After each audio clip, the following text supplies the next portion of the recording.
Rewind the clock, night the keeps and tape decks, graffiti on the walls, spray cans, no regrets. Combating Loneliness. What Makes an Unbreakable Connection? Read by Zach Marshall. So my wife pulled off a surprise birthday party for me a couple weeks ago, and honestly, I might be the easiest person to surprise. I miss everything. She could swap out a painting in the living room, and it'd take me about a month to realize it was different. She notices everything, though. I could never pull something like that off on her. Not that she'd want me to. Rule number 1, know thy wife. The party was great. I saw friends from every chapter of my life. Kindergarten buddies, West Point classmates, and UT friends. In one place, which made me reflect on something. What makes a relationship last 35 plus years? Relationships are like steel cables, built strand by strand. Every connection starts with a single strand, which could be a physical attraction or a shared location. As you discover similar interests, humor, and experiences, you add more strands, strengthening the bond. The more connections made, the stronger and more enduring the relationship becomes. However, relationships based on a single strand, like living in the same town or going to the same school, often break when circumstances change. Then there's nostalgia. This weird and powerful strand can pull people back together despite decades of not seeing each other. You meet up with an old friend and it's like no time has passed because the foundation that shared experience holds strong. We love to be reminded of when we were young. But here's the truth. Not all relationships are meant to last forever.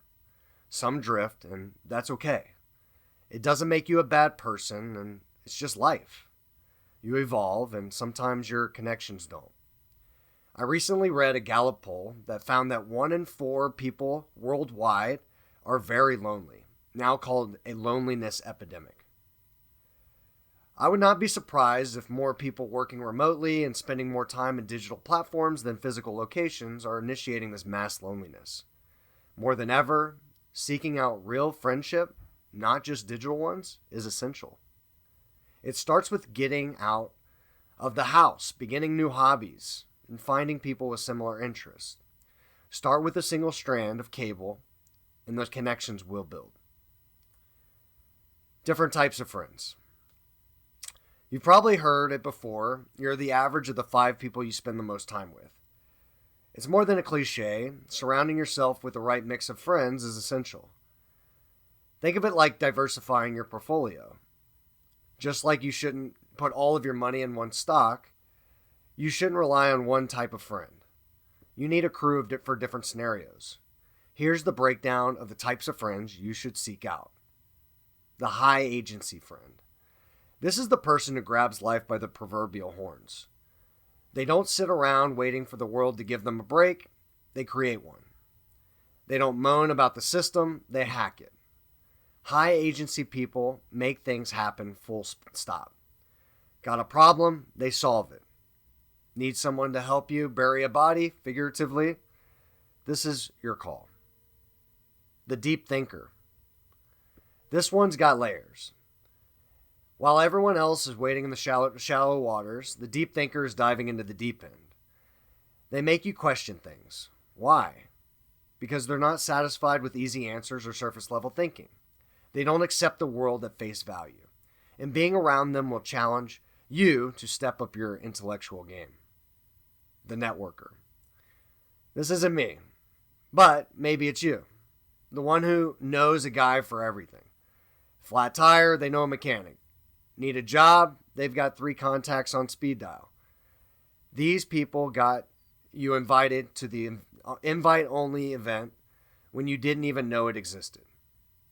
If you are this person, great. But remember to drag your introverted friends along. They need you to broaden their horizons. The fixer-upper. Sometimes it's not about surrounding yourself with people more successful than you. It's about paying it forward. The fixer-upper is the friend hustling and grinding, but hasn't hit their breakthrough yet. They have ambition and drive, and they will make waves with some support. Helping them win might be one of the most rewarding things you can do. The adventurer. This friend will shove you out of your comfort zone, and that's good.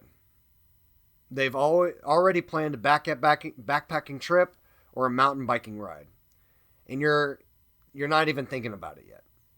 You might initially hate the idea, but you'll thank them for the push by the time you're done. They keep you growing, testing your limits. The visionary or optimist. Being around someone with a vision of a better future is incredibly inspiring. You want to go out and build something or do something great after spending little time with a visionary. Similar to the adventurer, they push you past what you thought you could imagine the world to be. Let this person be your muse to find ways to imagine your future. The realist. Sometimes, after spending too much time with a visionary friend, you need to be brought back down to reality. Someone who can be intellectually and sometimes brutally honest with you is a splash of cold water in your face. You need to put things in perspective. Don't let this friend turn you into a pessimist, but having balance and perspective grounds us. Conclusion. You need different types of friends in your life. Each one adds a strand of steel cable, strengthening it with every shared moment. The more connections, the more durable the bond. Some will break, but the strongest will endure through tough times. Surround yourself with the right people, and you'll build a nearly indestructible network. Don't get captured. Got